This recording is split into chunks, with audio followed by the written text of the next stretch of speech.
And we are live at 5. Andy, welcome. What a funky intro. I want one. Gimme. You are my token bloke today, and it wasn't intentional. I did reach out to quite a few of my male clients, but it's just the way people snapped up their timing. So I'm really grateful that you're here. We are going to have a bit of a chinwag about the topic of vulnerability. Yeah. And you are also in a similar position to me because you are this week launching your book. So tell us a little bit about your book. Oh, that side, always get it wrong. Just there. Yeah, last week, actually, it was last Monday. I was last week, yeah. I was where you are today. I was last week. Yeah, it's called Just Ask. Why seeking support is your greatest strength. I think it's very congruent with your message, and it features a lot of stories of people who have something to share in terms of the importance of being vulnerable, being open, the power of other people helping them. People, I don't know if you've heard of any of them, Julie Creffield, a few other people. We've got a really nice mix of people that I've interviewed for the book, ranging from people like yourself, who have got really fascinating that people can learn from. Kelly Molson, who you know well, I think, who has a very powerful story herself, and some well-known people. Leon McKenzie, former Premier League footballer and TalkSport presenter, who tried to commit suicide when he was still a top-level football player. We've got Clive Woodward there, the former England rugby coach, giving his insights. So there's a mixture of people with stories like yourself and like Leon, and people like Clive Woodward, Phil Jones, the CEO of Brother UK, and others who come from a position of expertise in analysing differences and so on. So yeah. I'm probably sort of waffling a little bit here because it's been a long day, but that'll give you a sense. It's all about asking for help, seeking support, and being vulnerable. Sure. And the book came out of a keynote that you did in a tribe that we are both part of. So we are both fellows of the Professional Speakers Association, and that is very much a tribe. It's often described in that way. Tell us a little bit about how the book came about. So about 5 years ago, I would think, my business was really struggling. And we got to the point where we were about £400 away from our overdraft limit. It was that bad. And while we were on that route towards that particular point, I went to a few PSA meetings. There's one in particular I remember that I talk about in the book, but I'm pretty sure there were a few that I went to. And as you know, when you go, you know, we know each other well. I've been a member for 17 years. A lot of people who are good friends, even over a decade, even then. A lot of people who I count as very good friends, and everyone says, "How's business?" And I replied, "It's great." And then the reason I remember one particular meeting, it was at Thames Valley in Reading, was because the workshop, the host, Stephen Houghton Burnett, gave out a questionnaire that we all filled in quietly. Then he went around the room and said, "How did you answer?" And two of the questions were the same. One related to your speaking business and one related to your non-speaking business. And the question was, how would you describe that business right now? And it was multiple choice. So it was growing, stable, in decline, or new. And so we all filled this out quietly. And he went around the room and he said, put your hands up, how many of you said growing? And hands went up. How many of you said stable? Hands went up. How many of you said new? Hands went up. How many of you said in decline? Nobody's hand went up. And that was, I think, a key moment for me, because I knew I was lying. Others surely were. And you know, if we've talked about the tribe, the community, if we can't be honest with this tribe and this community that we're close to, who can we be honest with? So I promised myself to do two things. One was to turn the business around with the help of my network. And the other was, when I had done that, because everyone loves a happy ending, to present the keynote talk, or one of the keynote talks at the PSA convention, and urge everyone else to do the same. And that's what you saw. um, Yeah. and that's what I did. That may well have been your first convention, I would think as well. I think it might have been my second, actually. Yeah, second. Yeah. And so I did that, and the response was overwhelming. I remember one member from the Northwest region had sent an email, and he sent it on to me. He sent an email to everyone in his region saying, following Andy's talk, I need to share this with you. And Yeah. he wasn't alone. There were a few people like that. And, Mm. you know, someone who's always talked about networking in the past, you're not used to having people cry at your presentations, not for the right reasons anyway. And it had a big impact. And that was when I knew that that was supposed to be the end of the journey, but actually, I'm not going to be trying to say it was just the beginning, but it wasn't the end. Yeah. And I felt that this was a talk that I could add to my portfolio, because it is ultimately about professional relationships, which I talk about, because it's Yeah. about people you trust to confide in. But I didn't feel equipped to take that talk to the corporate world yet. I did do it for PayPal a couple of times in France and Luxembourg, but I did pre-warn them. I'm not sure this is ready, and I went through it, and they said, no, let's do this. But I wanted to be an expert on it, and one of the best ways to be an expert is interview other people and get their stories and get their take Yeah. and analyze it and write a book about it. And so Yeah. that's what I did. And obviously, when you wrote the book, when you interviewed me for the book, Mm. COVID was not a thing. We didn't see it come in. None of us did. Does the book sit in a different place in the world? Yes and no. It's pretty much the same book, Yeah. although it reflects COVID because of the editing process this year. I mean, Yeah. this is the Yeah. fourth draft of this book, I know. and you'll know the pain in this journey. The draft 3 was last year, and it's Yeah. actually pretty much this time last year that I got the breakthrough I needed to get it right. Yeah. So I rewrote it this year. So there are COVID reflections in the book, references where appropriate, not crowbarred in, but where they naturally fit. What's changed, and where all of the pain of the journey of the rewrites and the rejections has worked for me, is I think the world's in a better place to receive this book than it was a year ago. A Yeah. year ago, it was in a better place to receive this book than it had been 3 or 4 or 5 years before that. Yeah. We have been moving towards a more acceptance of vulnerability, thanks to Yeah. Brené Brown, thanks to Prince William and Prince Harry. That's been going on.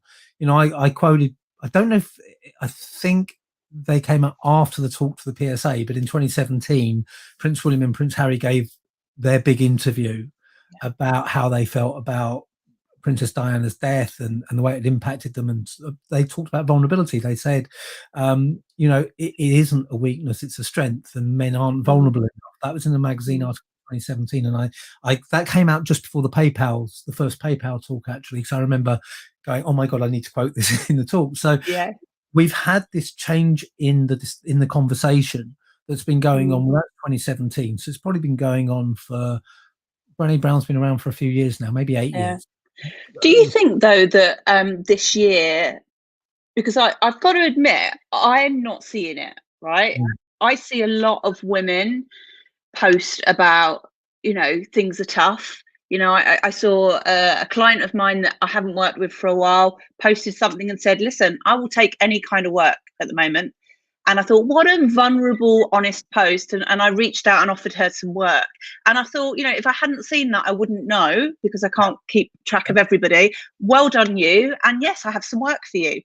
I am not seeing, and maybe it's my network, but I'm not sensing that openness and that vulnerability from men. And as I said, maybe it's the network that I'm in, that I'm seeing it more from women than I do from men.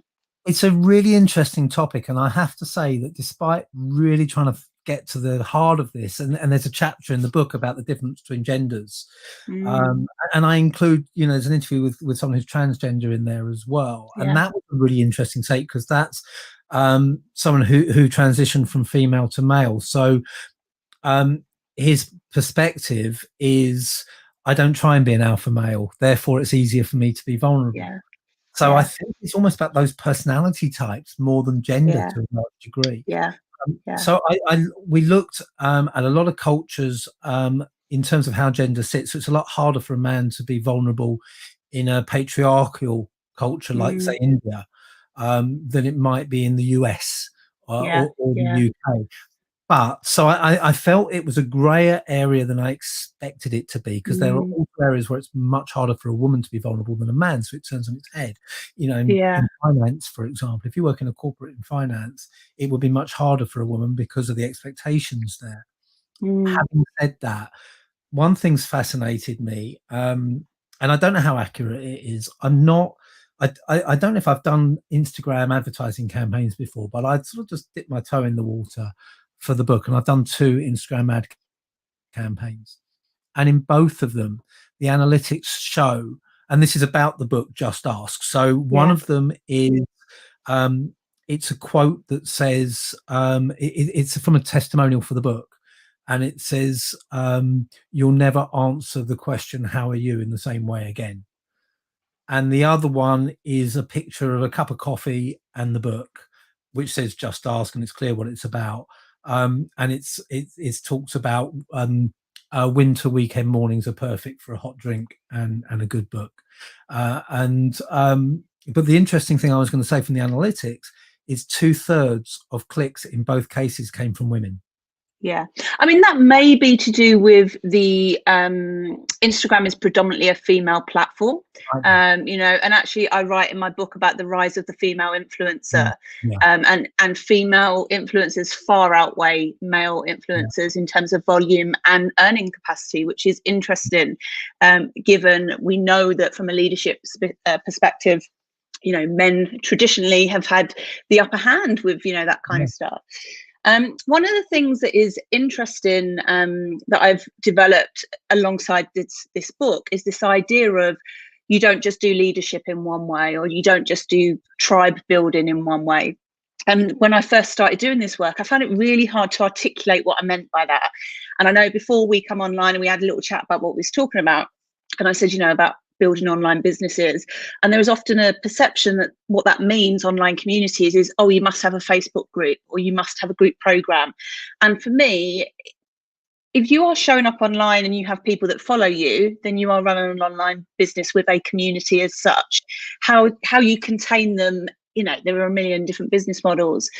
But I developed this tribe archetype system, which has 12 archetypes that help you to understand the energy that you bring to your work. So you might be the mother, you might be the creator, the facilitator, the trainer. And interestingly, I was on a phone call with Paul McGee, who I know you know, and we were having a really interesting chat for about an hour about these archetypes. And he said, "Go on then, which archetype am I?" And I don't know Paul very well, but I said, "Oh, you're the queen." And we had a great laugh about that, because he can be a little bit camp sometimes.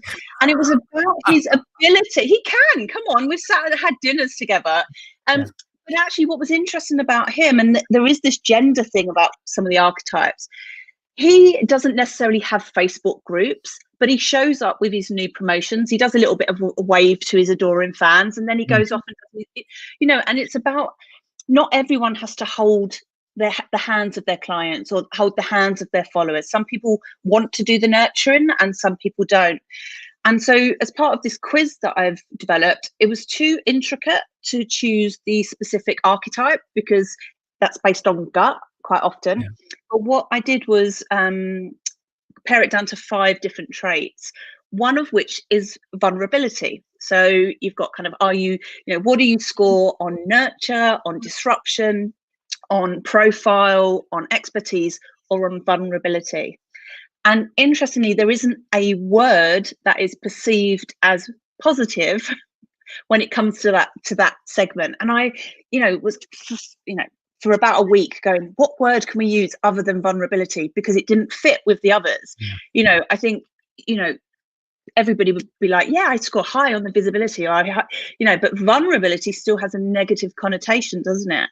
But we know that vulnerability is what often attracts tribes. It's what often creates those relationships. So I'm laughing because you just made me realize that for years I've been associated with networking, and I've had to reposition because I've tried to turn networking into a positive word and it's always perceived as a negative. And now I'm talking about vulnerability, and you've just said, oh, that's always seen as a negative. And it is. And I'm trying to say, vulnerability is a strength, and we've got to get used to that Yeah, idea. for And sure. actually, I would encourage you not to replace the word, but talk about vulnerability as a strength. Yeah, One of the things that I've really picked up on for myself in the last few months is resilience is a buzzword at the moment. And people talk about the importance of resilience. And if you think about resilience and vulnerability together, most people would not associate vulnerability with resilience, because mm, resilience is about the perception is letting things bounce off you, plowing yeah, through. You can do yeah, this. But I yeah, would argue that you can't be resilient without vulnerability, yeah, because by being vulnerable, you let other people help you. And yeah, if you let other people help you, you can be more resilient because you have more tools at your disposal. So we've yeah, got to reframe how people, that's why I'm laughing, because I spent 2 decades trying to reframe networking. We need to reframe how vulnerability is seen. I think this is an easier job, because I think people are on their way to seeing this. yeah, That vulnerability is a strength, and it's something that um, we have to embrace. And yeah, that we need to be good at. We need to really sort of build into our tool set, because if you're not vulnerable, you said it earlier. You said by someone posting that she was looking for work, you helped her because you wouldn't have known she was looking for work yeah, otherwise, needed it. yeah, That happened to me when I went on this yeah, journey. I bumped into Derry Llewellyn Davis, another PSA member at the Hospital Club. Used to be my second home in London till pandemic got it closed. And I bumped into Derry there, and he said, "How's business?" And I'd learnt my lesson. I said, yeah, "Actually, not that good at the moment." yeah, And he said, "Oh, really? Well, what's happening?" Told him. He said, "Well, how can I help?" I got 2 referrals from him in the next 2 weeks. yeah, Hadn't had a referral from him ever before that.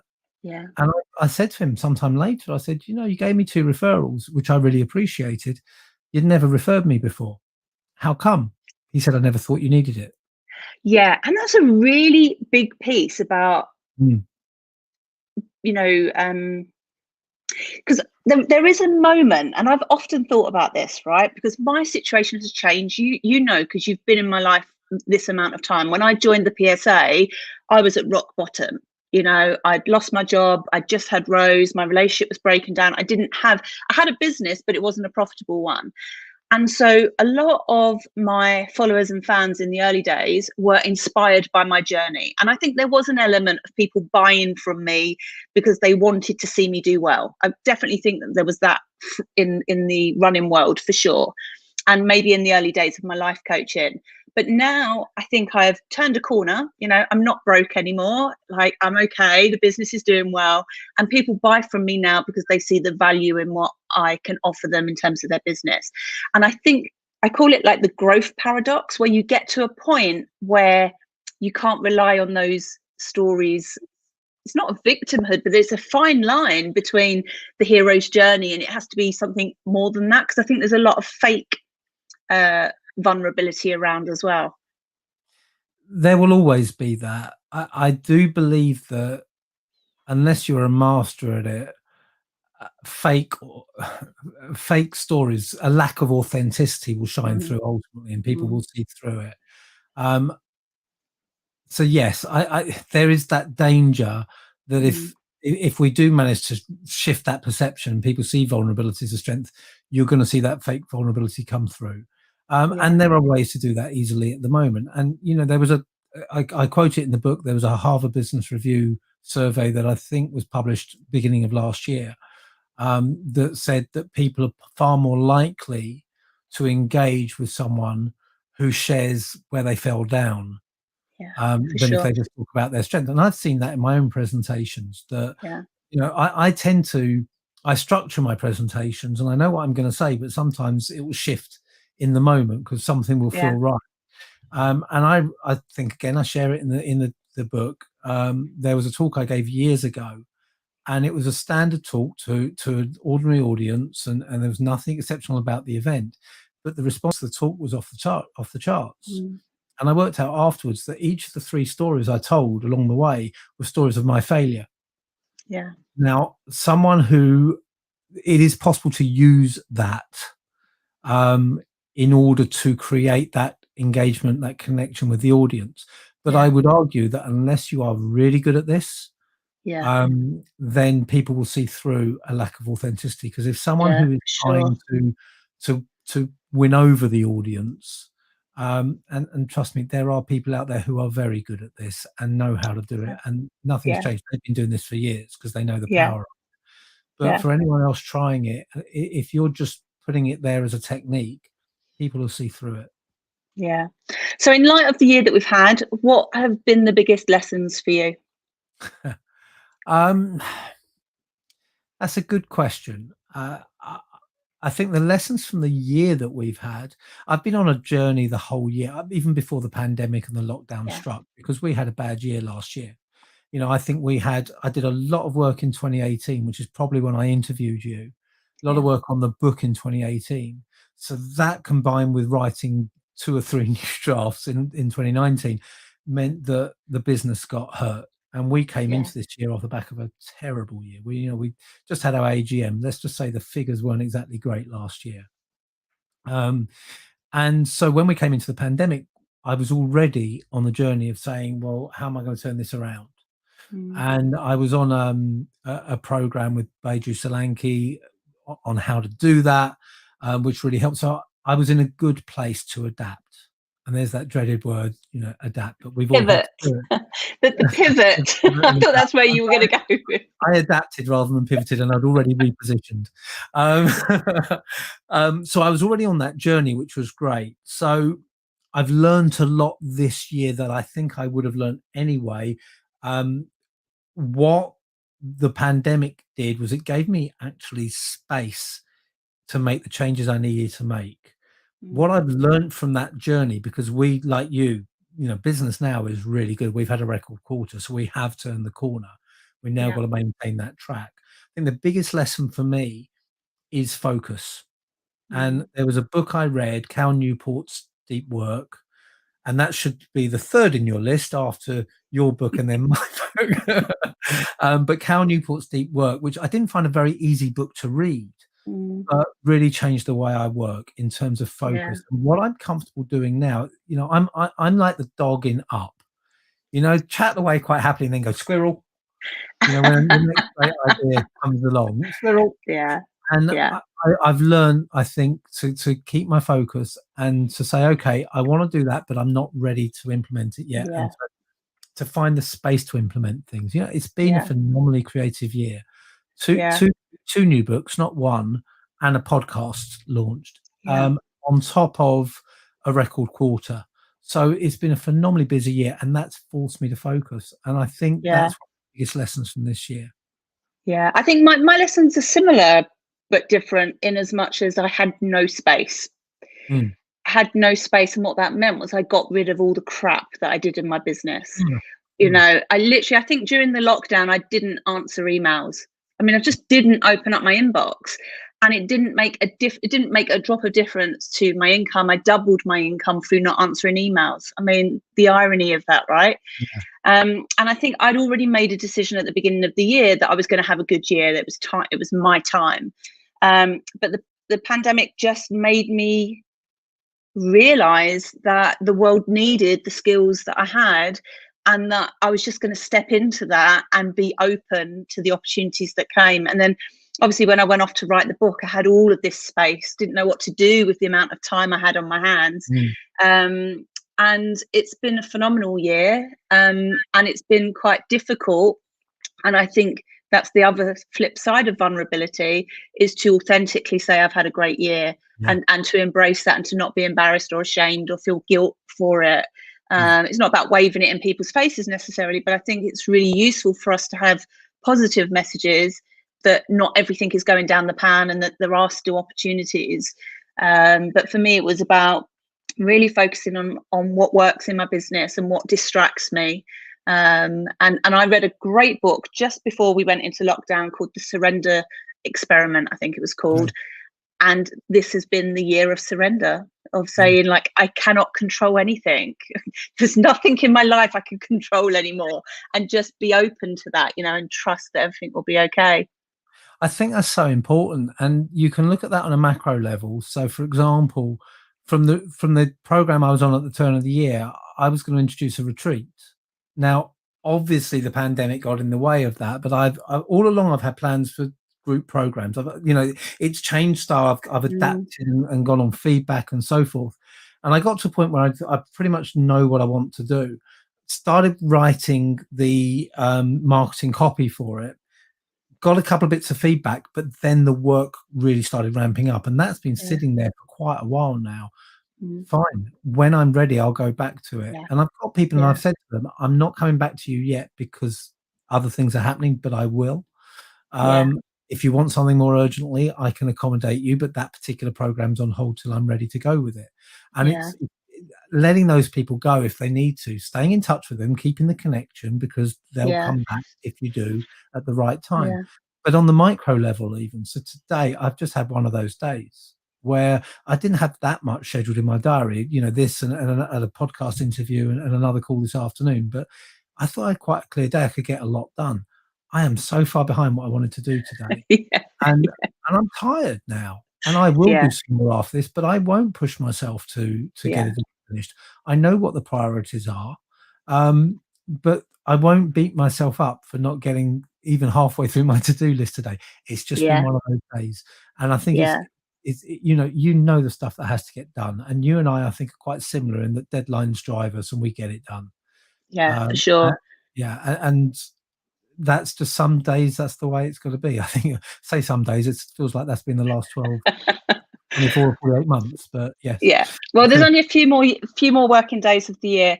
I just want to say thank you for joining me for this. I know you are busy at the moment. I know I owe you an interview as well to talk about Just Ask, so we will make sure that happens. How can people get in touch with you?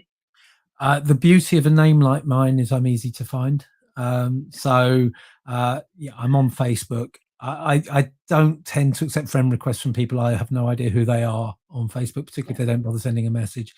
LinkedIn, if you personalize it, let's get into a conversation. But again, I'm not big fan of just random connection requests that Yeah. have no context. And of course, people can find your book on Amazon.